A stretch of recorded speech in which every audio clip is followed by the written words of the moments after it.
And we're live.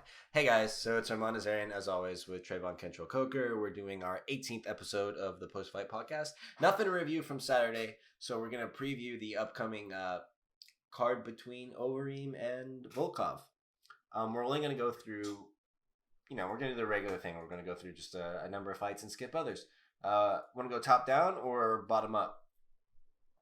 Let's go bottom up today. We gone top down too much. Too many Let's times. go bottom up.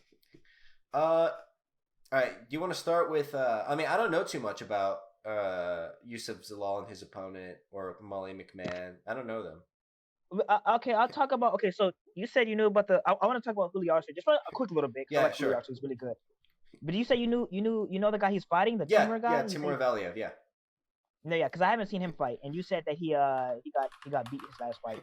He lost his last fight to a guy named Trevin Jones. And that guy actually, I think he knocked him out. But Trevin Jones tested positive for marijuana, and so the fight was overturned. So he's technically still undefeated. Oh, okay. But okay, no, it's ridiculous. The main thing, that's terrible. But no, the main thing of the fight is just watch Julio Arce again. I don't know too much about the Timur guy. Haven't seen him fight yet. Julio Arce is really freaking good. Him and Dan Ige look the exact same. Which always makes me chuckle.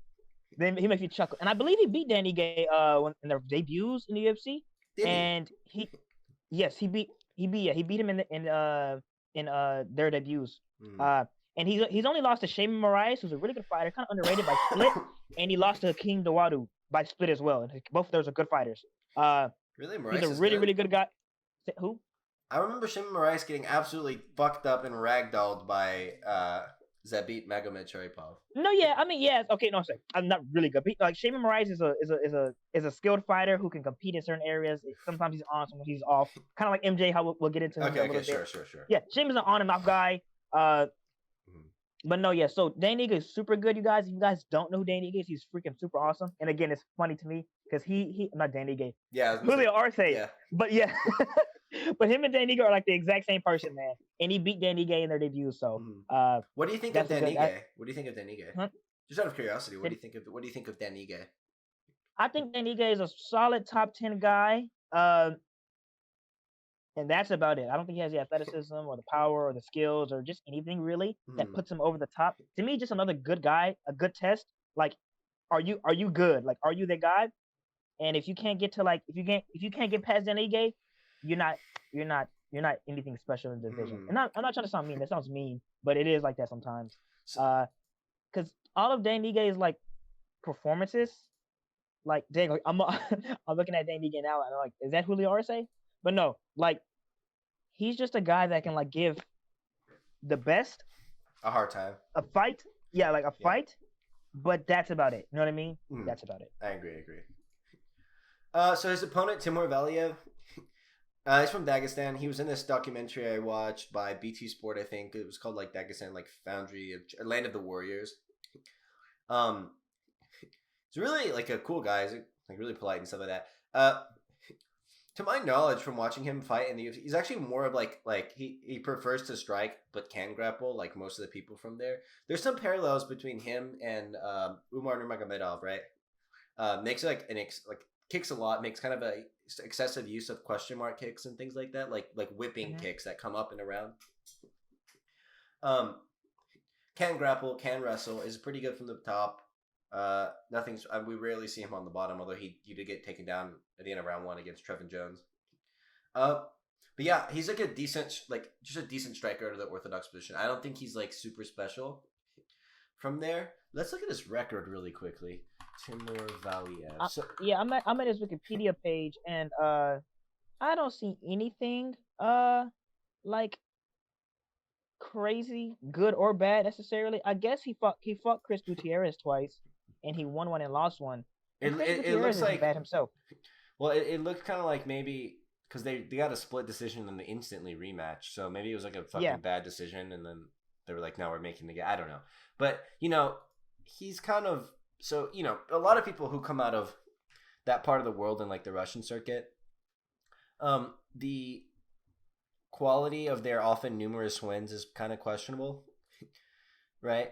But yeah, apparently I mean, he was doing really well in the fight against Trevin Jones, and he got knocked out. It happens, but no, yeah, he TKO wasn't punches. Yeah, so my read on him was pretty correct. He's not like a fucking phenomenal grappler or anything, and he can try. Okay, apparently he's fighting Martin Day. Where you see that at? Sure, dog. Did somebody get hurt? I don't know. Oh, wait. Okay, wait. Okay, so I guess this must have just happened like today or something, because on the Yeah. Hang on, Julio Ars. it was like 2 days ago. Oh, so we're talking about something for no reason then. That's hilarious. Yeah. Martin Day replaces Julio Ars, meets Timur Valiev. Okay, okay, so now That's hilarious. Just keep that in. So this guy's gonna get his ass kicked. Yeah, Martin Day doesn't look good. I'm on his Wikipedia, and No. He's lost by KO. He's lost by submission and decision in the UFC. Okay. I know. I've seen Martin Day fight. Yeah. Okay. I don't know how the Timur guy looks, but I've seen Martin Day fight, and I'm not confident in his ability to win fights. His striking is like. Have you seen Umar Nurmagomedov? Like, trying to imagine like the boxing of Islam Makhachev and the kicking of Umar Nurmagomedov, with like somewhere between the grappling. He's like a reasonable fighter. He's like a reasonable fighter. He's not great. But no, Martin Day. I'm not confident in his ability to win this fight based on your description. But no, that's funny. Okay, so like, I guess that's about it we have to say, because we thought something else was gonna happen. Yeah, well, see, I was gonna pick Arce, however you say it, but now I am. This guy has 5 losses, and 3 of them came in his only 3 fights in the UFC. So when he loses tomorrow or Saturday, I have a strong feeling he's not gonna be in the UFC for much longer. You know? No, yeah. No, because I was on the Wikipedia, and I was on the not the Wikipedia, I'm sorry. I was on the, like, when you type in the fight card and it pulls it up, ESPN. Yeah, I was on that too. And then I looked at and they didn't switch it at all, but yeah. That's cool, I guess. Well, that's hilarious. Okay, well, so you now know that Julio Arce is a good fighter, and that if he fought Timur Valiev, we thought he would win, but Valiev is gonna win. Yes. Yeah, and Valiev is like pretty green in this like stage of his like high level competition, to be honest. He's just coming to the UFC, but anyway, yeah. So now we can move on. I kind of just want to go straight to Michael Johnson. You thinking that? Yeah. Quick, we did Michael Johnson. Yeah. Oh, so I'm actually a fan of Michael Johnson's. I think I've always really liked him. He's got a good. He's a southpaw, right? To my memory, he has a decent jab, a decent output jab. He does like a left straight to the body pretty well, and then a very fast left hook. To my knowledge.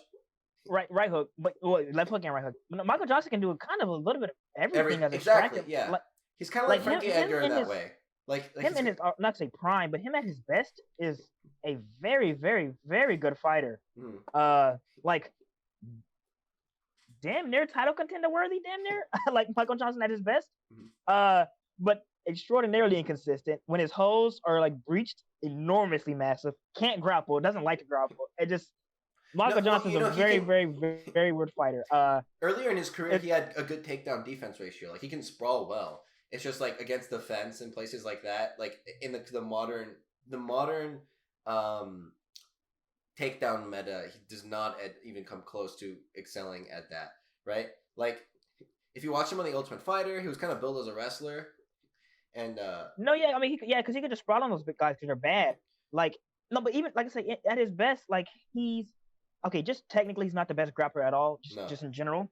But he makes terrible decisions on top of that, and then he just panics on top of that. Yeah. And then when fights get uncomfortable, not saying like he like breaks, but like he just does bad, very bad things, and just cannot come back into a fight.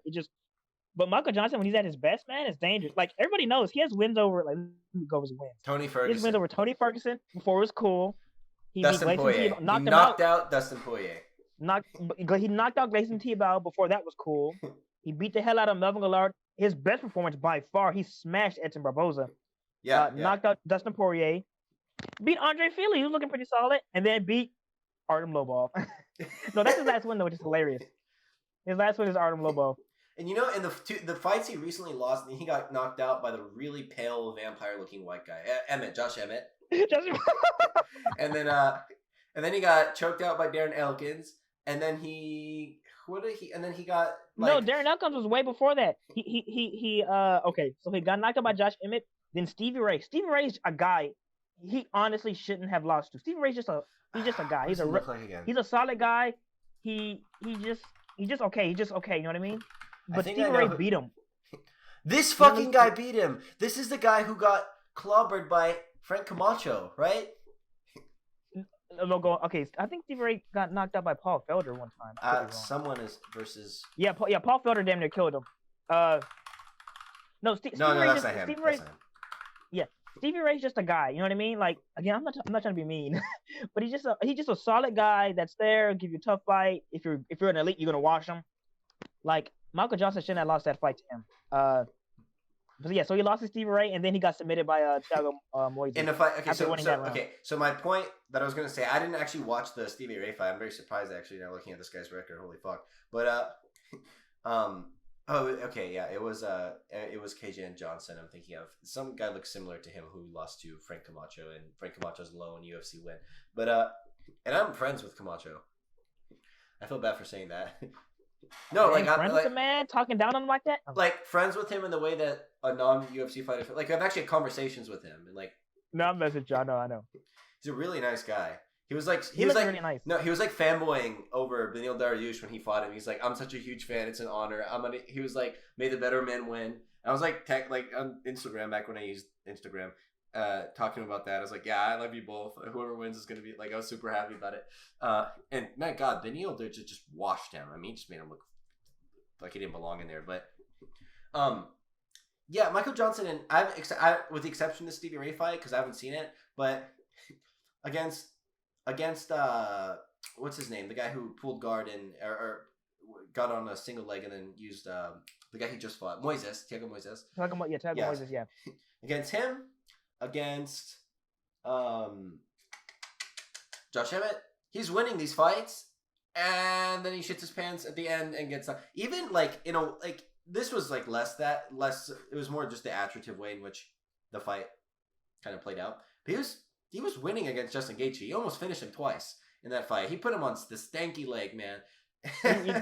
he Justin Gaethje had to do everything to survive that fight, man. That was ridiculous. So I'm a Michael Johnson fan, and I think it's really unfortunate. Like he's one of those guys whose record doesn't exactly reflect like how good he is. You know what I'm saying? Yes. Him and guys like what's the Irish guy who I don't know why I can't remember anything right now. Conor McGregor, who finished Conor McGregor early in his career. Joe Duffy. Joe Duffy. Yeah, he's another guy who's a pretty good boxer and is like pretty good. But okay, no. Today's a little wild, random episode. Mm-hmm. For those, okay, so Joe Duffy, he made me think of James Vick. James Vick just fought yesterday, and he got annihilated. It's some regional promotion. Yeah, and James Vick got annihilated again, man. It's sad, man. It's really sad. Like James Vick got killed, and James Vick went from looking pretty solid, like knocking out Joe Duffy, making looking good, and then he just got smashed again yesterday, man. What happened to him? Say it again. Oh my God, he was doing okay in the UFC. He was going on a little run there at 155, and then Justin Gaethje killed him. And then and then it all went downhill. Yeah. Oh my God. It got so. Oh my God. This is just sad. You gotta do something else with your life at this point. Yeah. It's time to go back to college, or take out a loan and get a certification. Okay, so we spent a lot of time talking about Michael Johnson. I will say, okay, Clay Guida, man, been a guy forever. High energy, high aggressive. Not the best anywhere. Will fight at a pace. Crazy. He can wrestle, okay. Yes, I think Michael Johnson should beat Clay Guida. I don't think he will. He should, but he won't. He should be Clay Guida. Again, I can't say for sure. It's not even like, okay, the thing is, he still could lose this fight, but Clay Guida's not even like a sub threat. Clay Guida's the guy who runs into subs himself. He gets guillotined all the fucking time. Or renegade choked all the time as well. Yes. So like, Michael Johnson should win this fight. No, if things go to plan. Here's what I think. And then to me, Clay Guida's more washed. Like Clay Guida's been having a lot more for fights and all that. But no, go ahead. I think Michael Johnson's not going to finish him, but he's going to piece him up for 2 3/4 rounds, and then at the end, something's going to happen. He's going to get taken down. He's going to make a mistake, but like somehow he's gonna give up his back and like a duck under or something. Clay Guida's gonna jump on him and get the rear naked choke in the last second. That's the quintessential Michael Johnson fight. But man, Clay Guida's not even the type of guy to attack things like that, man. I'll be honest with you. I have no faith in Michael Johnson anymore. I hope I'm wrong, but I've been disappointed. Look, I'm defending myself because I was like, he's doing good. He's beating Thiago Moises, and he gets caught. Listen, when people who have fought some of the best fighters when someone who knocked out Dustin Poirier, who just knocked out Conor McGregor, gets caught in a straight ankle lock in the UFC and has to tap out to it. A submission I was defending at white belt. I can't put any eggs in their basket anymore, Trayvon. You can't be getting caught. You know what I'm saying? I agree. I understand. I agree. Listen, look, and it's not like, okay, like if a guy like ADCC caliber guy who's like really good, like straight ankle locks you, there's a like, you know, like a big fucking, like let's say someone like Pablo Popovich, you know, or someone along those lines puts you in a straight ankle lock, and you're gonna tap because that's a squeeze that's been pulling on joints his whole life, you know. But Thiago Moises isn't even like that. You know what I'm saying? He's not even that good. Thiago's good. He's a black belt. Okay, he's a black belt, but he's not like a specialist. Like I guarantee you, better guys in that division would not have tapped to that. But if Damian Maia got a hold of one of those things fresh, he could rip your fucking foot off. You know what I'm saying? You get my point. There's levels to it. And he tapped. And it's not because he shouldn't have tapped, it's because he didn't know what to do, so he had no choice. He just hurt. You know what I'm saying? Anyway, it reminds me of that fucking time I crossed my ankles and I took that guy's back and I started screaming because he's putting me in a straight ankle lock and the ref stopped it because he thought I tapped. Anyway, the choke was sunk in, Trayvon. The choke was sunk in. Let's move on. If you know, you know. Yeah. I know. Yeah, so now we're getting to Beneil Dariush, Prince of Persia, my man. Now against CDF. This fight is a banger. Let's go. This is a sleeper. This one's good. People who, if you know, you know. And this one's good. This fight a banger. So they fought before in about 2014, and it was a pretty clear-cut win for Dariush. I'd say in round one, like it was like a kind of back and forth. Like Carlos Diego Ferreira used to be like the kind of like the what's the word I'm looking for, like the blueprint cookie cutter Brazilian jiu-jitsu guy who would kind of come in and like throw leg kicks, wingy overhands, try and get you to the ground and work his jiu-jitsu game. And the Dariush was just ready for it. The first round was like kind of a lot of outside fighting, not a whole lot of like striking, and nothing like significant. And then Ferreira, one of them would close in the clinch. Usually Ferreira was trying to gain the advantage and Dariush would get it. And then by the end of the third round, Dariush was like readily hitting him with knees, getting hit a little bit in the collar tie like he always does, but would get him to the ground, would basically just smother him from guard, get to half guard, lose the half guard, get back to guard, and kind of smothered him out. Dariush won their first fight. This is not going to be that fight. I think Ferreira is much better now, and as much as I think Dariush has looked great recently against lower level opposition, to be honest, I do think he gets caught in something. I don't think he gets submitted or anything like that. I don't know. How do you think?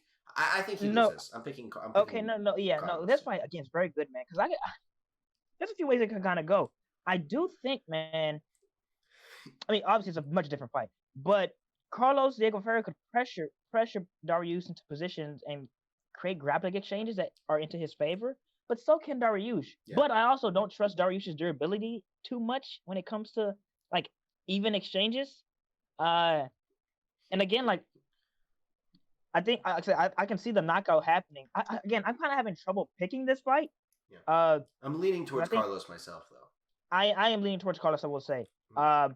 But you know what? Just to be the contrarian, I'm gonna pick Beneil. I think he's a little cleaner on his pressure. I think he could stifle his exchanges, get to more advantageous positions in the overall MMA thing. But again, I think in the big picture, I do think Carlos has to be clear, I lean towards Carlos not because I think not because I think his process, like even though it's improved a lot, necessarily beats Dariush's process with all the technical components that go into them. It's just where I think they are in their athletic careers. I think Dariush's chin is a little more shot and he's not as green anymore.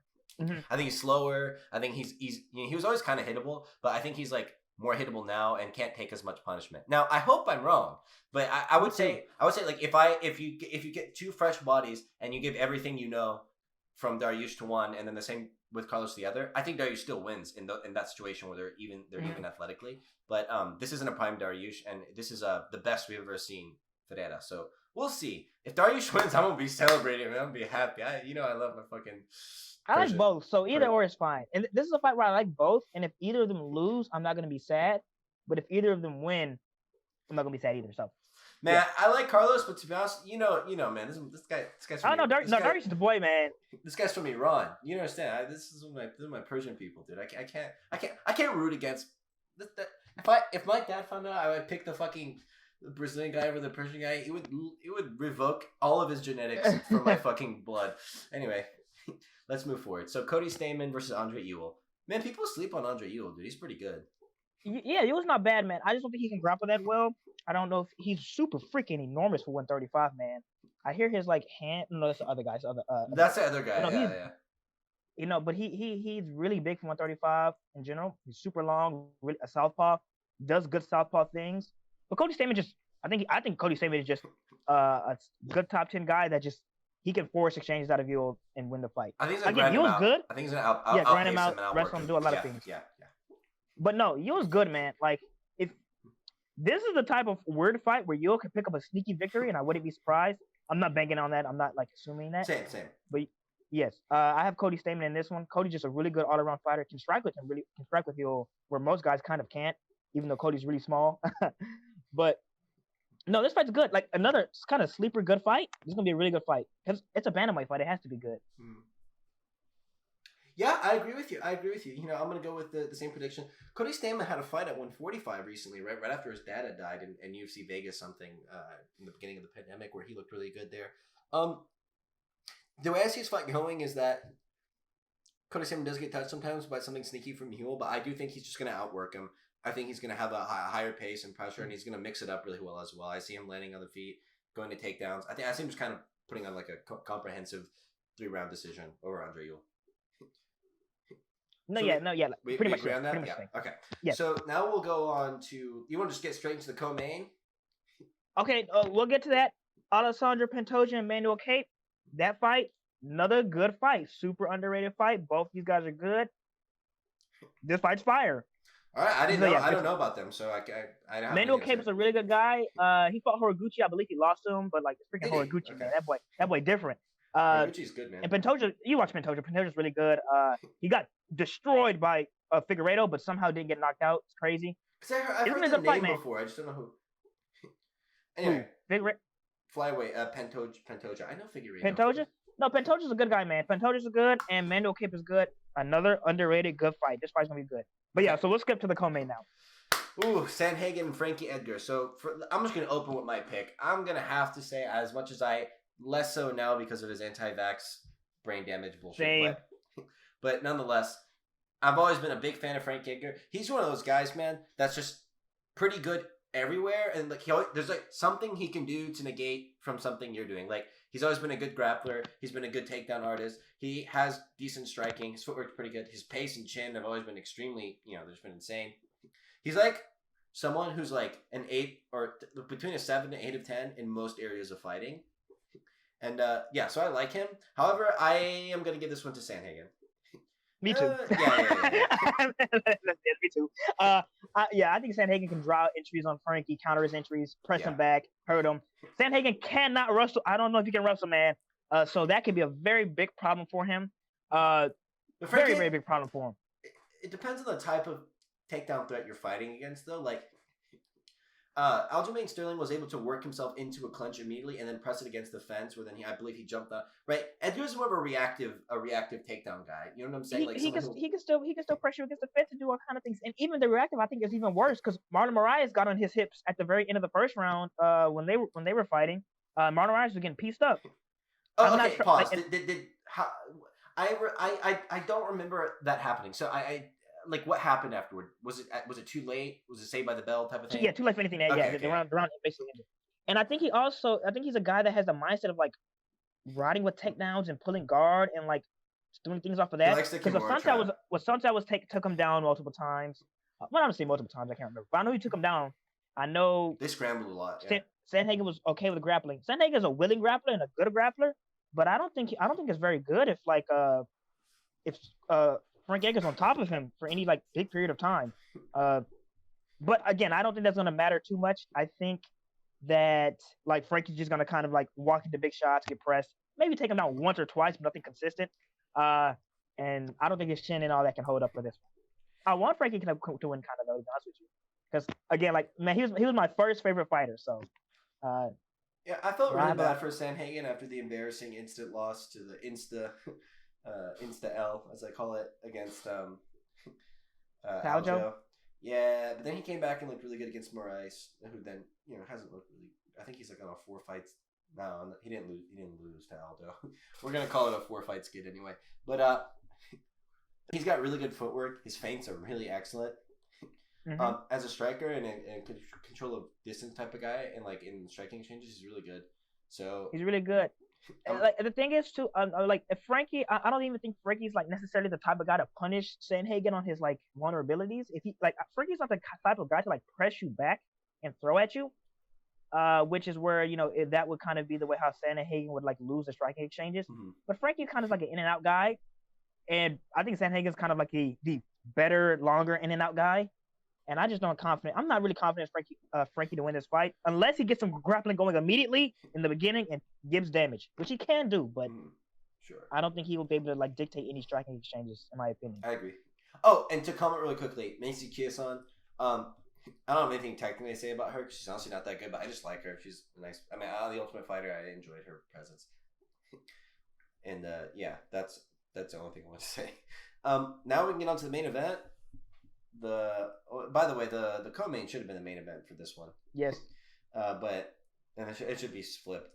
But the Reem versus Volkov. How you got this one? I think simple as heavyweight fight. I think the Reem can take Volkov down. Will he? And not gas. And if he does that, I think Volkov just kind of gets beat up. Yeah. Volkov could hit him with something, kill him, but like, because it's a Reem fight. But I think Reem can take him down, press him back for free pretty much with no like worry, and then hit Volkov in the head a lot of times until he gets like a late TKO or a late submission or something. You know what? I'm going to... Here's the thing about Overeem is, when Fabricio Verdum took Volkov down, he had success, but to my memory, his biggest problems were for a big guy who isn't super fast. He tried to advance position in open space too much, and because he was so slow, you know what I'm saying? Like the transitions between point A to point B were so slow. He left what should have been these small pockets of space open for extended periods. And so Volkov, I remember being able to like deal with that for a while. That my memory could be serving me poorly, but I remember him getting up and or sweeping or like off balancing Verdum from top, even though Verdum is the objectively better grappler. Here's what I think. Overeem is not going to do that. I think Overeem is going to be content to kind of be stationary on top from a semi-dominant position, like guard or half guard, and work enough ground and pound just to grind Volkov out in that fight. Similar to how, what's that guy's name? Curtis Blades did, but without gassing, especially because Blades' takedown process is so much it's so much more explosion oriented, like how he'll burst into a double leg where he'll bend at the hips from center. Yeah, like I see Reem throwing some strikes to enter them into the clinch, hit like a little trip or dump, or even like a normal little takedown, you know what I mean? Something that's not like so large, because Curtis Blades would like lift these like 6'7", 250-pound guys off their feet and into the air, you know what I mean? Which is impressive, obviously, but like can't do it against these guys for 5 rounds. That's it's kind of difficult. You know what I mean? He was out of breath for I see so Reem like walking. Yeah, I see Reem pressing like Volkov down. Volkov he clinching up with him, trip him down or take him down, and then just kind of beat him up. Cause that's what he does to everybody now, which I like. We'll see if he does that. I mean, I don't. Again, like Volkov could just like front kick him in the body and like fold him in half, and then like hit him in the face and like put him down. But like, it's not that I don't think. It's not even that I'm worried about that. I don't know that like if Overeem's going to reliably go to that repeatedly. I mean, he did against the Curitiban guy who he oh my gosh. I know you're talking about fat Brazilian. I forgot his name too. Augusto Sakai. Yeah. Saki. I said Saki. Go Ken Saki. You're talking to me. It took him like a while. Like he didn't. I don't know. We'll see. I'm gonna tentatively pick Overeem. But I would not at all be surprised if Volkov like just knocked him out. Yeah. Especially because Overeem's process under fire is horrid. He stands against the fence with his arms up. No, yeah, but okay, and like Volkov could throw at him, yeah. I just kind of don't see. I don't really if like I think if Overeem like does stuff, I don't think Volkov is himself would like respond. He'll be like, because Volkov would just back up and be like, "Oh, he's throwing at me. Let me just stop punching." Sure. You know what I mean? You know what I mean? Yeah, So, yeah, I'll go with you. So if I think the fight is more dependent on Overeem's approach, and less so on what Volkov brings to the table, regardless. If that makes sense. Like it depends. Like when you said if Overeem does stuff, I don't know. Sometimes Overeem fights weird, especially yeah. Yes. Anyway, so that just about does it for this card, guys.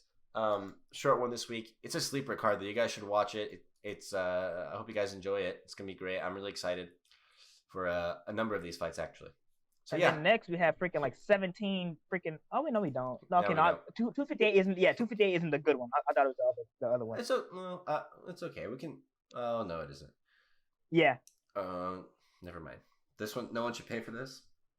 Yeah, no. Don't pay for it. Don't pay for it. People should. There's no alternative that I can say here. I will talk to you guys, or we'll talk to you guys next time. Be sure to like, comment, subscribe, all that great stuff. We appreciate y'all tuning in. We're going to record our watch along and upload that Wednesday. This will get to you tomorrow. Talk to you guys later. Bye. See, senor.